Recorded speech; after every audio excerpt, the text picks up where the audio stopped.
ਹੁਣ ਜਿਹੜੀ ਰਾਹਤ ਮਿਲੀ ਹੈ ਪੁਰਾਣੀ ਪੈਨਸ਼ਨ ਸਕੀਮ ਦੇ ਲਾਗੂ ਹੋਣ ਤੇ।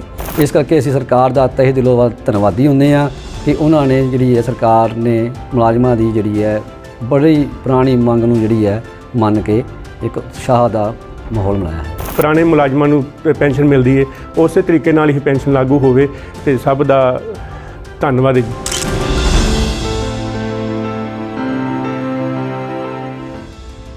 पंजाब की भगवंत मान सरकार ने बीते दिन सरकारी कर्मचारियों को बड़ा तोहफा दिया था।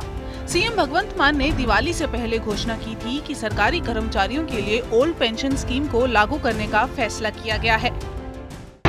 पंजाब सरकार के कर्मचारी लंबे वक्त से ओल्ड पेंशन स्कीम को एक बार फिर से राज्य में लागू करने की मांग कर रहे थे और आम आदमी पार्टी ने भी पंजाब विधानसभा चुनाव प्रचार के दौरान ये वायदा किया था कि अगर आम आदमी पार्टी की सरकार बनी तो ओल्ड पेंशन स्कीम को एक बार फिर से पंजाब में लागू कर दिया जाएगा। इसी वजह से जैसे ही पंजाब कैबिनेट ने ओल्ड पेंशन स्कीम को लागू करने का ऐलान किया, वैसे ही पंजाब के तमाम सरकारी कर्मचारी संगठनों ने सरकार के इस फैसले का स्वागत किया है और सरकार का जमकर शुक्रिया कह रहे हैं। माना जा रहा है कि अब अगर कोई कर्मचारी रिटायर होगा तो उसे रिटायरमेंट के बाद उसके मूल वेतन का 50% बतौर पेंशन मिलेगा और इसी पेंशन को हासिल करने के लिए पंजाब सरकार के कर्मचारी लंबे वक्त से संघर्ष कर रहे थे और आम आदमी पार्टी की पंजाब सरकार ने कर्मचारियों के इस संघर्ष से जो मांग उठ रही थी उसको पूरा कर दिया है, जिसके बाद तमाम कर्मचारी संगठनों ने सरकार का धन्यवाद कहा है। पंजाब के सरकारी कर्मचारी पंजाब के सरकार का शुक्रिया अदा करते नहीं थक रहे। फिरोजपुर के सरकारी कर्मचारी सोनू कश्यप ने कहा कि ओल्ड पेंशन स्कीम लागू होने से रिटायरमेंट के बाद भी हम सरकार की बदौलत अच्छे से रह गुजर कर सकते हैं। सोनू ने कहा कि सरकार के इस फैसले से कर्मचारियों का भविष्य सुरक्षित हुआ है, जिसके लिए हम पंजाब सरकार के शुक्रगुजार हैं। ਜਿਹੜੀ ਪੰਜਾਬ ਸਰਕਾਰ ਵੱਲੋਂ ਅਨਾਉਂਸ ਕੀਤੀ ਗਈ ਹੈ ਪੁਰਾਣੀ ਪੈਨਸ਼ਨ ਦੀ ਬਹਾਲੀ ਵਾਸਤੇ, ਇਹ 1/4 ਤੋਂ ਬਾਅਦ ਜਿੰਨੇ ਭਰਤੀ ਮੁਲਾਜ਼ਮ ਹੋਏ ਨੇ ਉਹਨਾਂ ਦੇ ਲਈ ਅਨਾਉਂਸ ਕੀਤਾ ਗਿਆ ਹੈ। ਪਹਿਲਾਂ ਕੀ ਹੁੰਦਾ ਸੀ, ਜਿਹੜੀ ਪੁਰਾਣੀ ਪੈਨਸ਼ਨ ਤਹਿਤ ਜਿਹੜਾ 1976 ਦੇ ਨਿਯਮ ਨੇ ਉਸ ਦੌਰਾਨ ਪੈਨਸ਼ਨ ਮਿਲਦੀ ਸੀ, ਉਹਦੇ ਵਿੱਚ ਘੱਟੋ ਘੱਟ 50% ਜਿਹੜੀ ਆਖਰੀ ਤਨਖਾਹ ਮੁਲਾਜ਼ਮ ਲੈਂਦਾ ਸੀ ਉਹਨੂੰ ਪੈਨਸ਼ਨ ਲੱਗਦੀ ਸੀ। ਪਰ 1/4 ਤੋਂ ਬਾਅਦ ਜਿਹੜੇ ਭਰਤੀ ਹੋਏ ਮੁਲਾਜ਼ਮ ਸੀਗੇ ਉਹਨਾਂ ਲਈ ਇਹ ਚੀਜ਼ ਲਾਗੂ ਨਹੀਂ ਸੀ। ਉਹਨਾਂ ਦੇ ਪੈਸੇ ਜਿਹੜੇ ਸਰਕਾਰ ਕੱਟਦੀ ਸੀ 10% ਤੇ 14% ਸਰਕਾਰ ਆਪਦੇ ਕੋਲੋਂ ਪਾਉਂਦੀ ਸੀ। ਉਹ ਪੈਸਾ ਸ਼ੇਅਰ ਮਾਰਕੀਟ ਦੇ ਵਿੱਚ ਲੱਗਦਾ ਸੀ ਤੇ ਸ਼ੇਅਰ ਮਾਰਕੀਟ ਦੇ ਵਿੱਚ ਪੈਸਾ ਡੁੱਬਦਾ ਵੀ ਸੀਗਾ ਤੇ ਮੁਲਾਜ਼ਮਾਂ ਨੂੰ ਇਸ ਗੱਲ 'ਤੇ ਬਿਲਕੁਲ ਭਰੋਸਾ ਨਹੀਂ ਸੀਗਾ ਕਿ ਜਿਹੜਾ ਰਿਟਾਇਰਮੈਂਟ ਆ ਤੇ ਉਹਨਾਂ ਨੂੰ ਪੈਸੇ ਵੀ ਮਿਲਣਗੇ ਜਿਹੜੇ ਸ਼ੇਅਰ ਮਾਰਕੀਟ ਦੇ ਵਿੱਚ ਲੱਗੇ ਹੋਏ ਨੇ। ਤੇ ਜਿਹੜੀ ਉਹਨਾਂ ਦੀ ਤਨਖਾਹ ਹੈ, ਤਨਖਾਹ ਦੇ ਮੁਤਾਬਕ ਗੁਜ਼ਾਰੇਯੋਗ ਉਹਨਾਂ ਨੂੰ ਪੈਨਸ਼ਨ ਵੀ ਨਹੀਂ ਮਿਲਣੀ ਸੀਗੀ, ਜਿਹੜੀਆਂ ਕੈਲਕੂਲੇਸ਼ਨਾਂ ਮੁਲਾਜ਼ਮਾਂ ਨੇ ਕੀਤੀਆਂ ਹੋਈਆਂ ਸੀ ਤੇ ਸਰਕਾਰਾਂ ਦੇ ਅੱਗੇ ਪੇਸ਼ ਕੀਤੀਆਂ ਹੋਈਆਂ ਸੀ। ਤੇ ਇਸ ਕਰਕੇ ਮੁਲਾਜ਼ਮਾਂ ਨੂੰ ਹੁਣ ਜਿਹੜੀ ਰਾਹਤ ਮਿਲੀ ਹੈ ਪੁਰਾਣੀ ਪੈਨਸ਼ਨ ਸਕੀਮ ਦੇ ਲਾਗੂ ਹੋਣ ਤੇ ਇਸ ਰਾਹਤ ਲਈ ਸਰਕਾਰ ਦੇ ਮੁਲਾਜ਼ਮ ਧੰਨਵਾਦੀ ਵੀ ਨੇ ਤੇ ਉਹਨਾਂ ਵੱਲੋਂ ਤੁਹਾਨੂੰ ਪਤਾ ਹੀ ਹੋਏਗਾ ਬੜੀਆਂ ਖੁਸ਼ੀਆਂ ਵੀ ਮਨਾਈਆਂ ਗਈਆਂ ਪੰਜਾਬ ਦੇ ਵਿੱਚ। पंजाब के फिरोजपुर के सरकारी कर्मचारियों ने पंजाब सरकार द्वारा ओल्ड पेंशन स्कीम लागू करने पर सरकार का शुक्रिया अदा किया। ओल्ड पेंशन स्कीम के लागू होने के बाद से ही सरकारी कर्मचारियों में उत्साह है और इसके साथ ही कर्मचारियों ने उम्मीद भी जताई कि ओल्ड पेंशन स्कीम से जुड़ी कुछ शंकाओं को भी सरकार दूर करेगी। सर पहला तो यह बहुत ही इतिहासिक फैसला है जिंदे करके एक 4 क्लास साथी तो लैके जो 2004 तो भर्ती हुए है PCS अफसर तक क्लैरिकल ग्रेड तक हरेक वर्ग में एक भारी जी खुशी तो उत्साह पाया रहा है। 2004 तो बाद जोड़े भी कर्मचारी लगे सी एक बड़ा वड्डा संघर्ष उड़ीके आया सी, उन्होंने इक्को एक मंग सी कि सानू पुरानी पेंशन लागू की जाए। हुण जदों कि सरकार ने अपना वादा पूरा करते हुए ये पुरानी पेंशन लागू की है तो मुलाजम वर्ग में भारी उत्साह पाया जा रहा है कि सरकार ने कीते हुए वादे चों अपना जिहड़ा वादा पूरा किया है।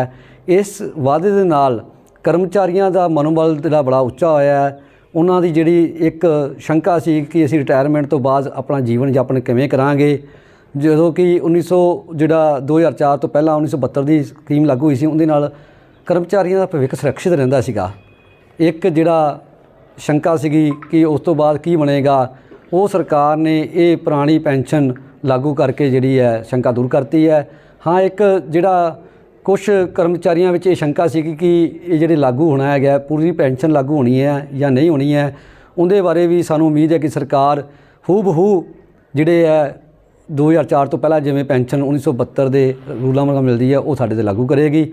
ਇਸ ਕਰਕੇ ਅਸੀਂ ਸਰਕਾਰ ਦਾ ਤਹਿ ਦਿਲੋਂ ਧੰਨਵਾਦੀ ਹੁੰਦੇ ਹਾਂ ਕਿ ਉਹਨਾਂ ਨੇ ਜਿਹੜੀ ਹੈ ਸਰਕਾਰ ਨੇ ਮੁਲਾਜ਼ਮਾਂ ਦੀ ਜਿਹੜੀ ਹੈ ਬੜੀ ਪੁਰਾਣੀ ਮੰਗ ਨੂੰ ਜਿਹੜੀ ਹੈ ਮੰਨ के एक उत्साह का माहौल बनाया है। फिरोजपुर के सरकारी विभाग में काम करने वाले प्रवीण सेठी ने कहा कि सरकार के ओल्ड पेंशन स्कीम के लागू होने से वे बहुत खुश हैं और सरकार का दिल से धन्यवाद करते हैं। इसके साथ ही प्रवीण सेठी ने कहा कि इससे जन समूह का भला होगा और उम्मीद भी जताई कि सरकार जल्द ही कर्मचारियों के लिए नोटिफिकेशन जारी कर देगी, जिससे ओल्ड पेंशन स्कीम का लाभ जल्द से जल्द मिल सकेगा। जी, पुरानी पेंशन जी सरकार वालों बंद की गई सी, ਇਹਦਾ बहुत ही माड़ा असर मुलाजमान ते सीगा क्योंकि रिटायरमेंट वेले उन्होंने हथ पल्ले कुछ नहीं पैना सीगा। असी बेशक ही पुरानी पेंशन दे विच आने आ, पर असी भी इस चीज़ नूं गलत मानते हैं। असी इन्हां दे नाल खलोते हैं, हर मुंडे दे मुंडा नाल ला के मुलाजिम जथेबंदियां ने बड़ा लंबा संघर्ष किया इस चीज़ नूं हासिल करने वास्ते ते अपनियां मंगां सरकार अगे रखियां। चलो सरकार ने अपना हिसाब किताब ला के जो भी इन्होंने ठीक लग्या उन्होंने किया, सरकार का भी धन्यवाद है। इस पेंशन का जिहड़ा हैगा भी असर जे कहिए मुलाजम जथेबंदियां या मुलाजमां दे उपर होएगा, ये बिल्कुल गलत है।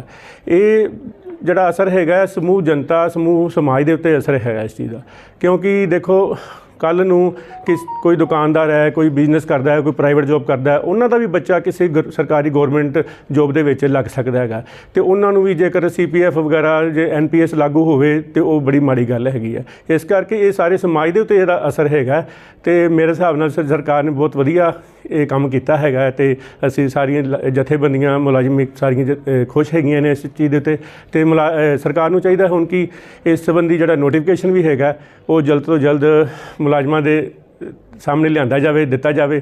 जो 1972 के नियम रूल वगैरह हैगे ने पुराने, जिवें कि सानू पुराने मुलाजमां नूं पेंशन मिलती है उस तरीके नाल ही पेंशन लागू होवे ते सब दा धन्यवाद है जी।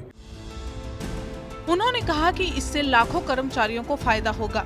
इसके साथ ही उन्होंने कर्मचारियों और पेंशन भोगियों को 6% DA के भुगतान की भी मंजूरी दी।